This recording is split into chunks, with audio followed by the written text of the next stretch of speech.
कौ रुपया तार बाबू दिलावन दे जे साइकिल पर बैठबू बेटावा निमने बा ना निमन नहीं खे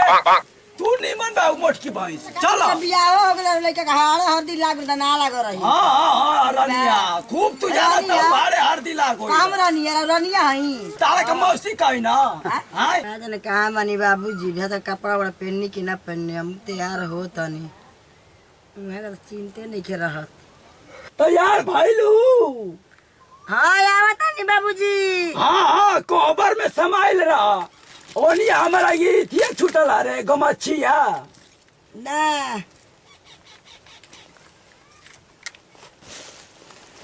एनिए तब बिगले रही रे एने नहीं के आई का आई तार माई के करे जा नहीं के अपन धर तनी हमरा गरियाव तनी उकुल का आय उकुल का ई मेकअप से कप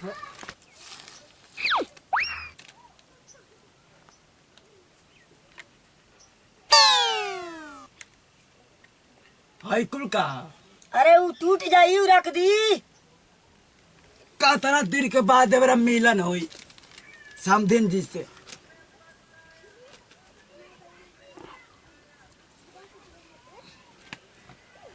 देख कनवा में के लगा ली नकिया में के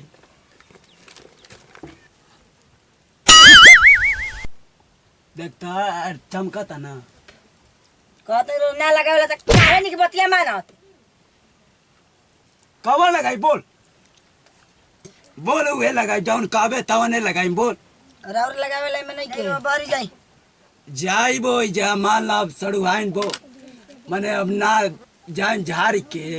तो कहियन वो कि देखा साड़ू कैसे आइल बावन तो हमरो झारल पहरल बान हो जरूरी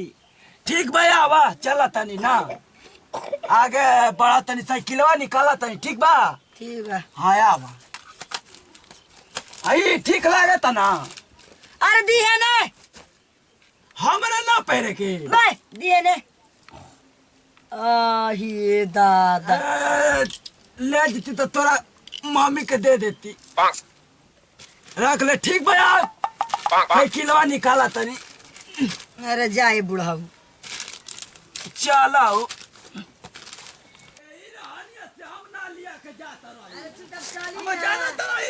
अरे चली बाबू माइते को रुपया ना देले दहेज में बिना रुपया देखो देले पैसा ही। आई जहाज आई हूं ओही माई दा ठीक भाई गिरली तो बैठल आई बताओ तू एकदम आज कइले बाड़ा ना बैठा था आज पे बैठा आवा बैठा चले हम पैदल चलब पैदल चला हम पैदल चलब दादा अकेला ही ना चल जा हमारे के काहे गाँव गिरावत और साइकिल पे बैठा के हमारे के बाबू हमारी वही तो शादी में झगड़ा कइले बतावा होता हम जाना चला ही ऐसा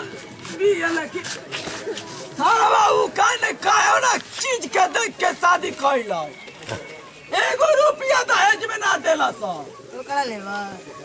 रोका लेबा ना बैठ के जइया हवाई जहाज पर रोकला ना लेबा हमारे नुआ तार दादा के ह हां तार मुअल का बाबू खोनवैला हवन पोखरावा खुनवैले बस जइला हउ बात चलम चुपचाप के बका बका करम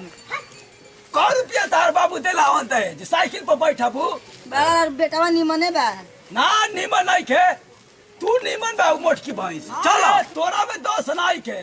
उ सर्व मनुआ अगुआ रहला उहे मैं करवैले बा जाई मनुआ के अगुआ रहला त हमर लका आदमी के बियाह हो गेल लइका के हाड़ हरदी लाग ना लाग रही हां रनिया खूब तू जाना तो बारे हरदी लागो काम रनिया हई रनिया ना हो तो का कहि तारा के माई का पर पतो हो कहत रनिया का ना तारा के मौसी कहि ना हां मौसी कहि अरे चलो हमें का चली तो मैं हमर गाती का देलु ए जावे घर आई हम फेंक हम डूब जाए पोखरवा में ऐसन कांडो मत करिया जाने ला ना कैसन आई हम आय पहले तो तोरा बाबू माई के हम कहत रही कि तलाक दियवावत रहनी है लेकिन मानला सना काहे ने का ससुरा हुओ पर रहेला स फेरा में चल बुढ़ा जैसन बार तो ठीक बार तू ले चल चला के तू ही हम साइकिल चलाई ना जाए तो हमारे किस्मतवा खराब है चल ना सोचले रही कि जिंदगी में आई आई तक क्या है बाबा कहा चल दला ससुरारी क्या जाता रहो का करी देखा तब ना ससुरारी पलान बका कि कहाँ कहाँ जाता रहो भौजी नहीं हर जतन अच्छा नहीं हम जाने कि अपना ससुरारी हो तिली तिली भरी ससुरारी भाग रहता है बुढ़ा सठिया गुल बा ए हम हमारा सठिया बनी धरबो किना धरबो हंडी लिया अरे हमारा भेरी कहा तक चुपचाप लगा जाई का लगाई हो देखा तब न कैसे बोलतिया हमार मोटरसाइकिलवा ले लेला हमार मोटरसाइकिल ना रहुए ले ले आई हां सार्थन आई जानत नहीं कि तू कावन मोटरसाइकिल चलावेला बाने मोटरसाइकिल 1.5 फुट के 52 मोटरसाइकिल चलावत हवन देखा अइला नहीं जब मजा लेबे अरे भौजी चला हो तू चला चली कहां रे चला हम लिया जा तरी मोटरसाइकिल से चला मोटरसाइकिल चला ए बाबू चला चला चला मोटरसाइकिल चला आई ओ दादा बतावत आई ए रानिया कहां चल देलू आई ओ दादा और गुलो 3 टंगरे वाला पे उ मने क्यों ना एंगल से तारा लगा ते मोटरसाइकिल चलावेला अजी त का करी जी बाबूजी के लिया के जात रहले साइकिल से गिरा देनी त हम कहे चलिए देर बाबा के मोटरसाइकिल ले पहुंचा दी ले जे के ने को दी तो क्या करती इहो बतिया ठीके कहतनी ठीक है मने क्यों ना एंगल से 1.5 फुट के तो बुए पहले नंबर और क्यों ना एंगल से धरी मोटरसाइकिल चाका कहते कि मोटरसाइकिल भी है तब कौन जल्दी मोटरसाइकिल ले अरे बात माने को भेटाइबो करी दूर और से तू बारू का हम 3 फीट के आऊ का हम 1.5 फुट के जाई वो खोजे तो का जाने केने बारन केने ना का जाने केने बानी चली त देखो अब जइबो तो लतियइबो करियो ना हमरो के संग संगवा आबो देखल जा आकाश ने कहा कोई हम कहां आइयो देख लो बचा के लिया देनी है मेरा कहां गोल ले रे गाड़ी से गाड़ी से ओकरा गाड़ी भी 1.5 फुट के ऊपर लाई गाड़ी चलावेला हां पूछो इन करले हाय पहले गाड़ी पे बैठ के जेबू आए मांग ले बाबू ने जहाजी अब ओई पे बैठ रोन गिरा देनी साइकिल से का करी गिरा देनी है तो लौकता तो कहां ले चल गुलिया जहाजी ऐसा नहीं कुल पता अरे चली का लड़तनी लड़तन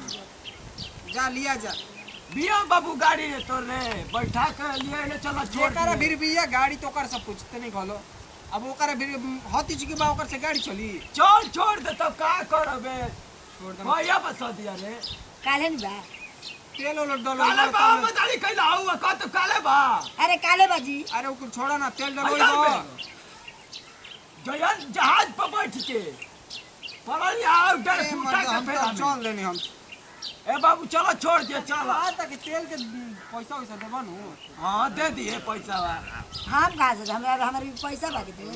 चल धई रही पेटिया में चल दे दे बोनस आई तो चल पेटी में तो हमारे भी बाटे पैसा चलो ए बाबू लिया ले चला हो कह दे तनी जहां तेलवा देबे तो कोई दियो ना तू हां चल कह दे चल चलो तो चलो हो जे चल ले बार से चलो साइकिलवा कहां रख देब रे साइकिलवा तो हो जे बा चलो हम फोन करके बोल लेते हैं चलो चल